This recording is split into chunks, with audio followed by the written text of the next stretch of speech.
Hello, BookTube. It's Tuesday. It's a catastrophic Tuesday here in Boston in the wake of a wet, slushy mess of a storm with construction firing up and weak, watery sunlight here in the apartment when both the Bean and I like it to be bright and sunny. But it's Tuesday nonetheless. And on BookTube, that means tags, Tag Tuesday. And I was actually tagged twice in a new tag that I love. The tag was created by TomLABooks, which is a channel that's fairly new to me, and I've been exploring. And before you go and subscribe, I want to remind you to keep your eyes on the prize, okay? Yes, Tom has a very calm demeanor. My demeanor is incredibly calm. He is very humble in his approach towards the books that he loves. Nobody in the world is humbler than I am. And yes, he has a sexy accent, but my accent is wicked pissa sexy. So when you go to his channel and you subscribe, he's doing a canto by canto walkthrough of the Divine Comedy that you must not miss. Just keep that in mind, okay? Eyes on the prize. You're dancing with the one you brought. But anyway, he did this tag. It's called the Divine Comedy Reader Tag, based on his love of Dante's Divine Comedy. And he tagged me. And Roz at Scallydandling About the Books also did this tag because apparently TomLABooks is leading a private anti-Steve discussion of the Divine Comedy, where the prerequisites are not that you be interested in Dante's writing or his time period, but only that you hate Steve, because Steve was not invited. But anyway, Roz did the tag, and she also tagged me, so I've been tagged twice. And it's, as you can tell from the title, it's all about, it's based on Dante's Divine Comedy, or specifically little bits and pieces here and there. So I thought we'd go through it, and as a gesture of solidarity to you, my viewer, I assembled some props. I'm hoping I assembled them all. I'm not good at assembling props. So prop number one is Virgil and Dante. And the quote is from Canto number 1. Are you the font that pours so overwhelmingly a river of human speech? And the prompt is one of your favorite books featuring a master-pupil relationship between two of the main characters. And the one that I have in mind is by Barry Hughart. I've mentioned it on this channel a few times before. I've only ever seen it in a mass-market paperback, and I don't currently have a copy. It's called The Bridge of Birds, and it had sequels, but I believe it is the first book in a kind of weird fantasy version of ancient China. Delightfully done. It's delightfully done. And the master-student relationship there is between Master Li, whose character has a defect. that is the archway of the book, warning everybody ahead of time that he is cantankerous. And he takes on a rather large and surprisingly intelligent youth named Number 10 Ox. And they have adventures, and that book is terrific. Absolutely terrific. It's on my mind because recently I delved into the darkest depths of Mordor. There is a hutch in the wall of this living room that has shelves. Now, the shelves are meant for, I don't know, crockery or whatnot. Of course, I'm using them for books. And there's a top shelf that is, you know, a little bit above your eye level, and it extends up into the closet. So you can stack books in there that you can't see. And I did that. When I was relocating all the books here, I did that. I had all of my mass market paperbacks together, and to get them out of the way, to make sure they weren't in play when I was trying to figure out where all the other books were going to go, I just stacked them 3 stacks deep all the way up to the ceiling on that top shelf and out of the way. And I didn't think about them for, what is this now? 3 or 4 months that they've been up there. And then the other day I thought, okay, but that doesn't solve anything. I don't actually want to own any books that I don't use.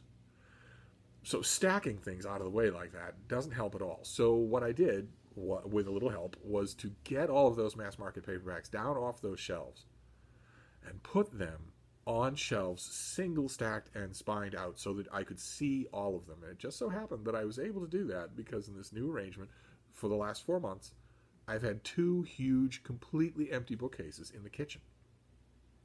Now, again, ideally, I want all my books to be used. And ideally, also, I don't want bookcases in the kitchen or anywhere else. I want them in the main living room and in my little book room, and that's it. I don't think a person needs more physical print books than that. Nevertheless, I had the 2 bookcases free, and I had a gigantic amount of mass market paperbacks, so I decided to put them all out there and just put them all on shelves. And they filled those 2 bookcases, but they didn't overfill them. So for the first time ever, I can see all of my books spine out. I don't, nothing is double stacked. And then I went through those mass market paperbacks to organize them.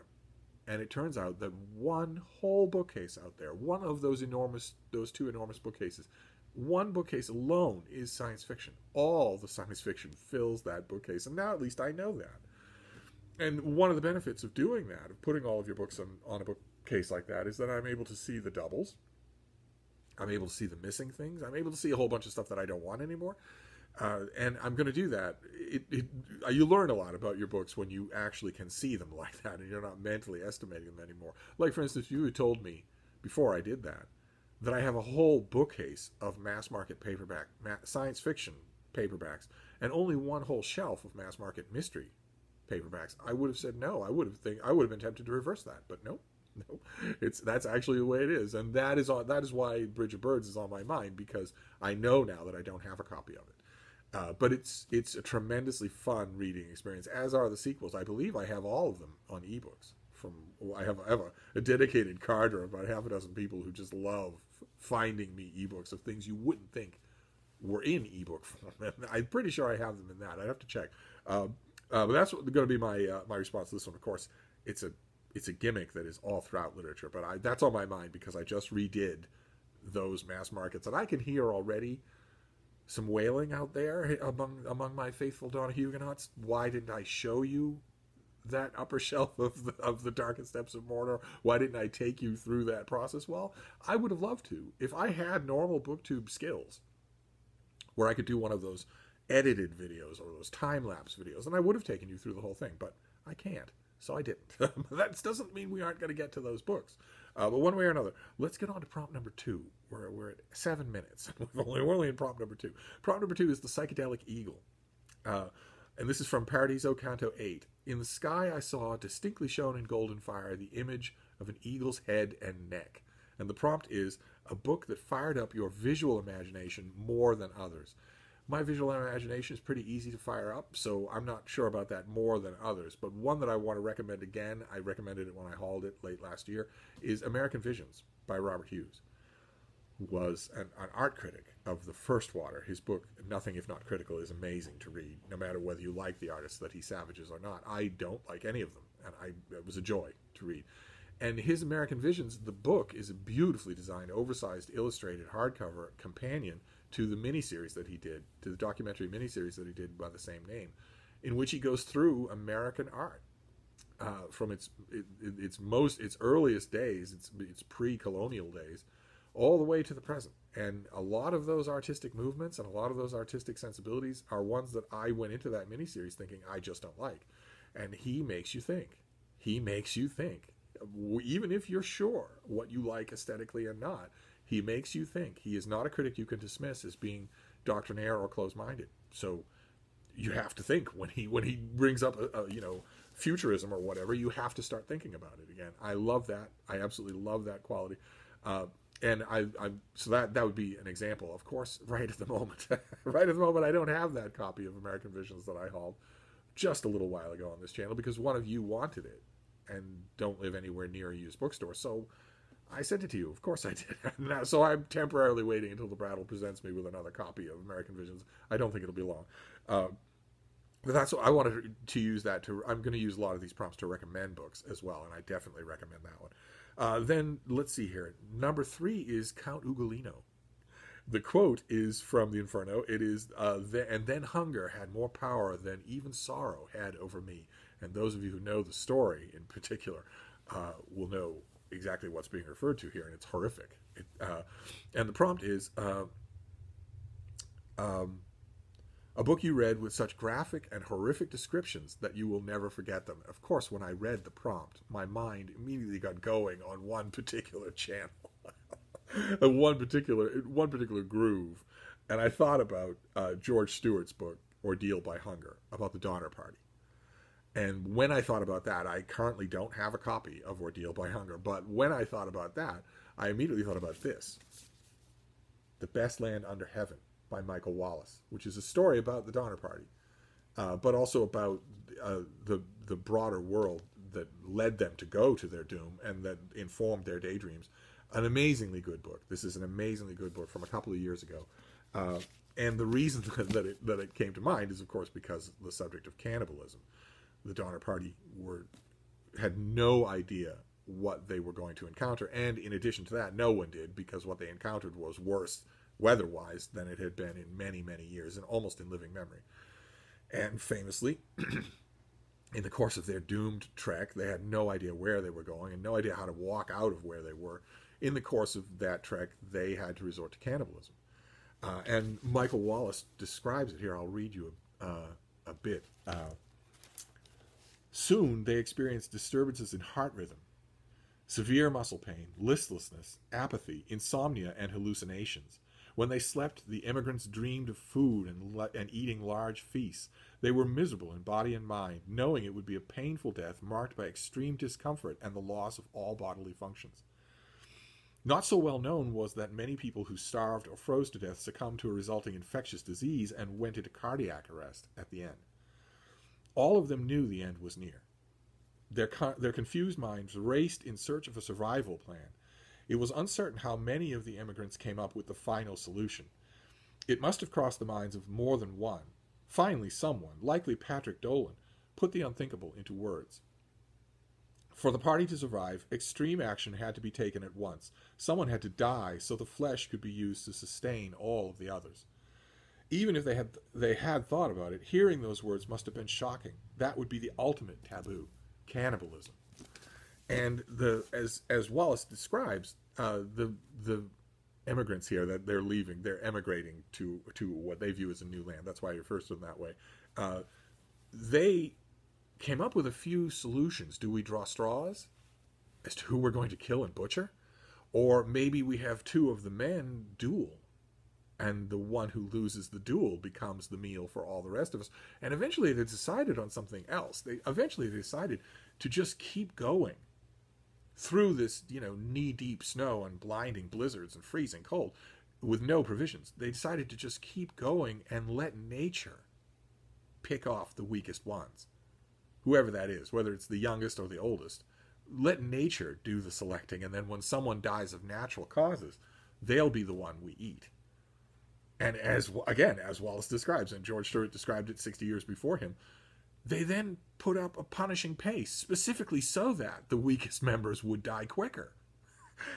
And all I can think about, every time I read about the Donner Party, Wallace's book is great, George Stewart's book is great. Every time I read about it, I think, okay, the casting here is that you have two choices, right? You can either starve to death, a horrible death, as Wallace describes there, a horrible, humiliating death, or you can kill and eat one of your friends. You can kill and eat someone and commit the ultimate taboo. And that's not actually true. And all of these people knew that. There is a third alternative, which is not to build a fire. If you don't build a fire, you'll freeze to death, and it's a painless death. And then you're not committing the ultimate taboo. You're not killing someone and eating them for your meat. You're not dooming yourself to immortal infamy. Not that that would have been a major thing on their mind, but one way or another, they did eventually decide on that third course. They did eventually decide on the third alternative of who to pick. They decided to just set a punishing pace and wait for people to die. And at one point, they set a fire. They made a fire at night to ward off dying of freezing to death. And one member of their party who was sleeping near the fire at one point rolled over and his hand fell into the fire and he didn't react. And somebody jumped and pulled his hand out of the fire and examined him and realized that although he was alive, his breathing was labored and shallow, and he was dying. That's why he didn't know that his hand was in the fire. And a little bit later, according to one testimony, his hand fell in the fire again and literally burned to a cinder without him ever waking up or being aware of it. And when he died, and there were a couple of other people who died soon after, then the Donner Party had their decision. Then they had their decision. They made their decision. A horrible decision, driven to by hunger, much like Ugolino. So that's my. I'm gonna. And again, this will function as a recommendation as well. This is a terrific book. No matter how well you know the story, you're still going to enjoy it. Then we'll move on to number 4, the Cinematic Archangel. And this is from the Inferno again. I saw more than 1,000 souls of the ruined flee before one who strode across the Styx. The prompt is, what book that's not been adapted for cinema would you make into a movie or TV series if you were a producer with an unlimited financial means? And the first response I had is, do them all. Do them all. It's not so much, you do need an unlimited financial means, but really what you need is the right kind of creativity.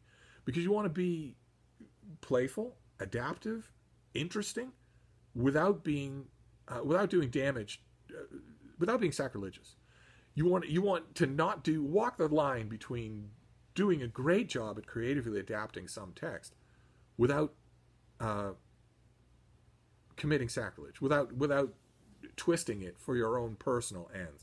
One of the stereotypical examples of this in the modern era that people go to right away, and I have no problem going to it, is Peter Jackson's adaptation of The Lord of the Rings, which is a perfect example of what I'm talking about, where you come to the source material saturated with knowledge of it and a love of it, and you do make changes, but they are very effective and they are very respectful. And a perfect example of the opposite, where you do violence to the original material specifically because you feel like it, would be Peter Jackson's adaptation of The Hobbit, which if you think of the absolutely beautiful, completely immortal movie that he could have done at 2 hours of The Hobbit. Instead, we got 3 3-hour movies, and they are awful. just awful. And that's why, because he changed his approach to his source material. And who knows what that means about the upcoming, talk about unlimited money and budget, the upcoming cable film version of the second age of The Lord of the Rings, the second age of the Silmarillion. Oh my, who knows what we'll get there. I suspect that it will be the second kind, that it will be the adapter doing violence to the material to make political points, personal points, or whatever. But if you're being respectful to the material, which doesn't mean reproducing it line by line, scene by scene, if you're being respectful to it and you're coming to it with a lot of creativity and intelligence, and you have an unlimited budget, there is an unlimited amount of things that I would like to see brought to the big screen or the small screen. I made a list. And obviously the first thing on that list is the Divine Comedy itself, which once upon a time, I heard somebody connected with Hollywood once upon a time say that it was unfilmable. Now, he finished by saying, thank God, because he liked it where it is.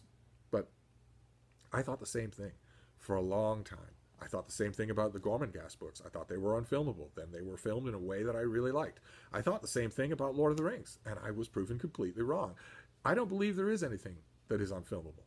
There might be parts in books that you can't film, that just totally rely on literary effect and can't be conveyed with the camera. But I don't believe anymore that there are any books that are unfilmable. And the Divine Comedy, certainly. If you had an unlimited budget, that would be something I would love to see. Also, the Iliad. No offense intended to Troy, which is a movie that I'm in the minority in really liking, but it's not anything like what you could do with 12 hours or 2 seasons. It's not anything like what you could do if you were a little bit closer to what Homer wrote, and a little bit further away from from a character from Priam saying, "Burn, Troy, burn." That's not quite what you want. But anyway, I listed other things too. Master of the Senate by Robert Caro. What a movie that would make. What a movie. Francis Parkman's The Oregon Trail, where a weak-eyed, weak-kneed, literally Yankee bookworm goes to the frontier of an America that still had a wild frontier. What a movie that would make. In the right hands. Also, Memories of a Catholic Girlhood by Mary McCarthy. What a book that would make. With all the characters fully drawn already for you. Also, the Hyperion Cantos, at least the first 2 by Dan Simmons. Those of you who watch Mark Richards' channel, Richardson Reads, or maybe follow his social media, or will know that he is reading that for the first time. This is an experienced science fiction and fantasy hand at reading, as I know well from many late-night drunken conversations. He's read an enormous amount at it, but we all have these gaps somehow or another. He hadn't read Hyperion. I'm sure that he would agree. What a visual feast it would make. If you can do it for some of the things that I've seen, then you can do it for Hyperion. Wouldn't that be great? But I listed other things too. The Man Who Loved Children by Christina Stead. A fantastic novel. One of you cinematistes out there will have to tell me if it's ever been filmed. I don't think it ever has. But what a series it would make. Well, who needs 2.5 hour runtime Hollywood movies anymore. We're not going to go to theaters ever again. So who needs them? It's a far better way to tell these stories anyway, to do them in multi-part series like Bridgerton or The Expanse. Far better to funnel the money in there. And I know, again, the cinematese will howl, but let the movie theaters close. Repurpose those buildings for something else. Just let them close. Watching these things on your, iPad Pro, which I don't have. I don't have a large screen iPad Pro. I wish that I did. But every time I have gone to the old house up in Vermont and tried to steal the iPad Pro that lives there, I have been prevented from doing that. So I don't have a big iPad Pro. But you put one of those things on a big high-definition iPad Pro, you watch it whenever you feel like it, and it's done at lavish length, so that you don't have to worry about what the director has to cut in or cut out in order to fulfill their individual vision. By far the better way to adapt things. And you could adapt everything here. You could adapt The Man Who Loved Children and make the whole thing. Do it justice. I also mentioned From a Low and Quiet Sea by Donal Ryan, a book that I think would make a terrific, maybe 2-hour, very visionary movie. Also Ridley Walker by Russell Hoban. I don't know how many fans it has on BookTube, but what a movie it would make. Okay, I think those are all the ones that I listed, but I could go on. I could go on and on. I could even go back to things that have had 1 million movie versions, like Ben-Hur. Do it again. If we have unlimited money, then what the X factor is here is suddenly the creative vision of the people involved and the skills of the cast and crew. And that is an infinite X factor. So give it to me again. Give it to me again. Absolutely. But anyway, there'll be quite a few. I'm a big fan of that sort of concept. Then number 5 is The Noble Castle. And this is also from the Inferno. This is The Master of Those Who Know. And just so you know, The Master of Those Who Know in Dante is a reference to David Murphy. The Master of Those Who Know, sitting in a philosophic family who look to him and do him honor. And the prompt is your favorite book by a pre-Christian philosopher or a book about ancient Greece that you liked. And I have a prompt for this that some of you will see coming a mile off, because the other day, the aforementioned Mark Richardson went on one of his book hauls up there in Vermont. How he manages to dig so many gems out of the little thrift shops around Vermont, I have no idea. But you've seen what he can do. It's amazing. And he hauled this book, The Greek Way and the Roman Way by Edith Hamilton, in 1 volume. And I saw it and I squealed and I realized I didn't have this and had never actually seen it in a used bookstore. And then a little bit later I saw it at the Brattle Bookshop and grabbed it myself. Mine is not in the shape that his is in, but I grabbed it and I want it because it's durable. And the reason why is because The Greek Way and the Roman Way, I love both of them. They are the classicist Edith Hamilton going through the canonical writers of ancient Greece and ancient Rome and just writing about them, musing about them. Very literate, not just about the classics, but also Shakespeare and Spencer and Sidney and whatnot, and very quotable. And when I have had these 2 separate volumes in mass market paperbacks, I have done a lot of underlining and annotating. And when I saw this volume, when I got it, I realized, okay, well, one task you're going to have to do is find the mass market paperbacks and transfer those notes and date them.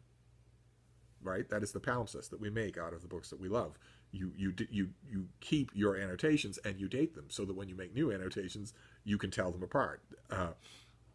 All I had to do when I got this thing, there was a bit of junk on the back, so I substituted the little baby Kal-El rocketing away from the Doom planet Krypton. But when I got it, all that was left for me was to find the mass market paperbacks, and that caused me to throw guilty glances up at that shelf in the darkest depths of Mordor where all those mass market paperbacks were.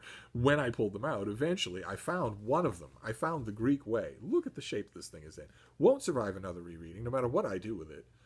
So I need to go through this. There's annotations and marginalia all through this thing.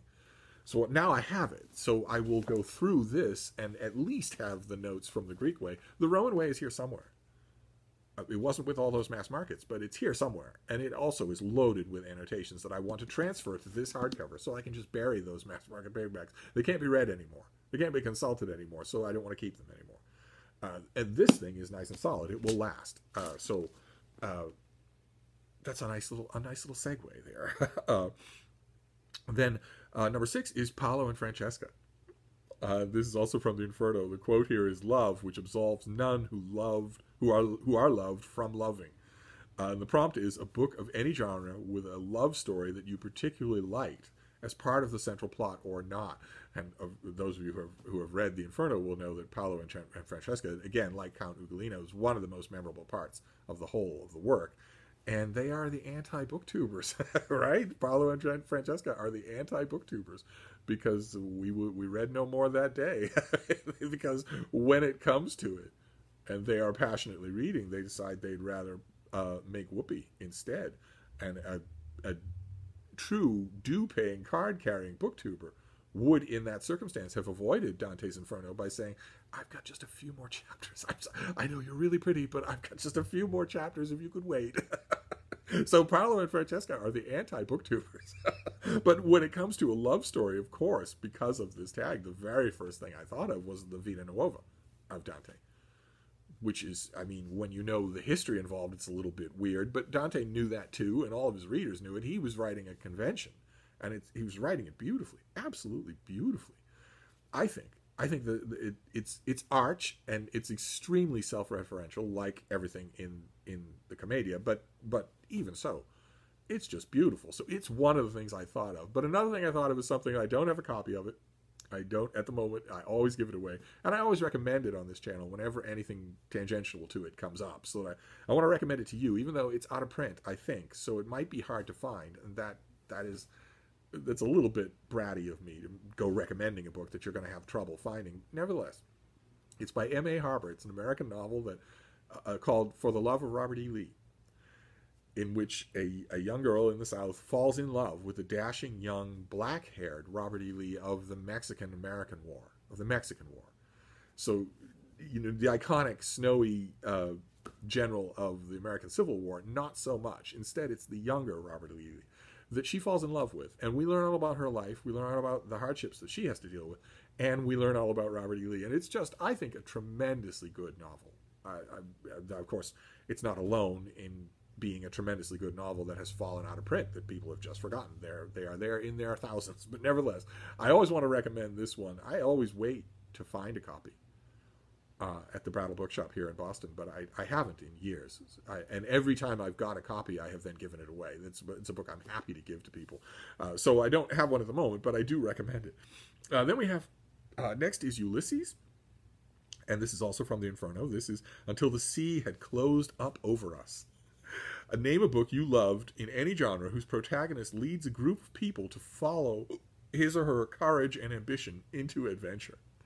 And I thought of one because it's also a recent haul, something that I've been dipping in and out of, but I really think I'm going to just sit down and reread the whole thing. And it's this. It's Henry Meyer's All on Fire, his biography of William Lloyd Garrison, who did lead a whole bunch of people in his quest to abolish slavery.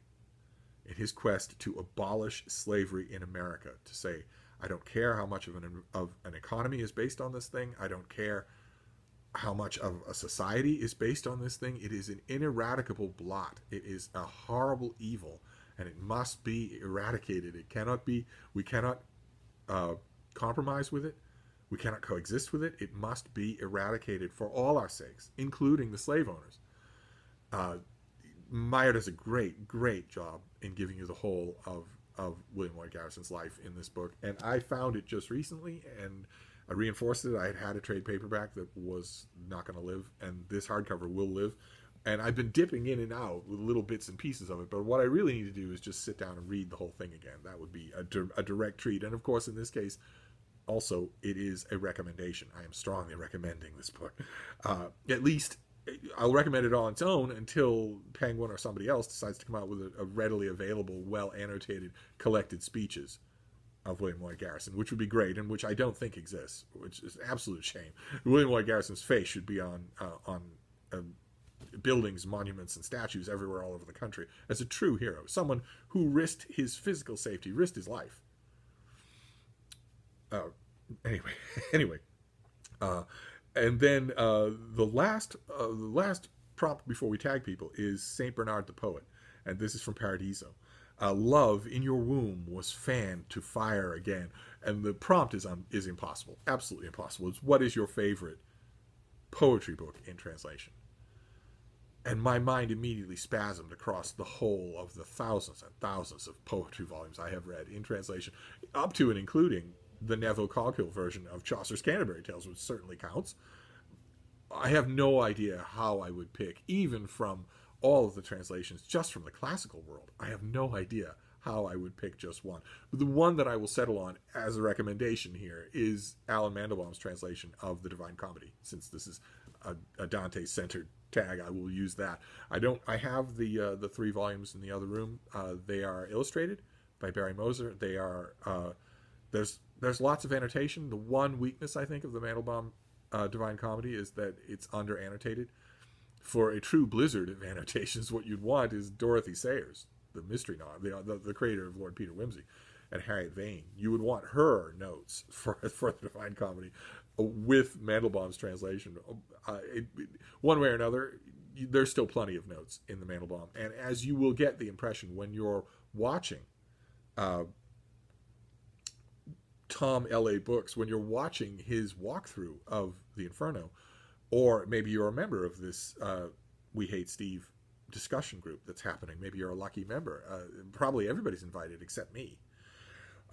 When you listen to him discuss this, you will realize what you may not have known if you're not familiar with Dante, which is that he is endlessly elusive.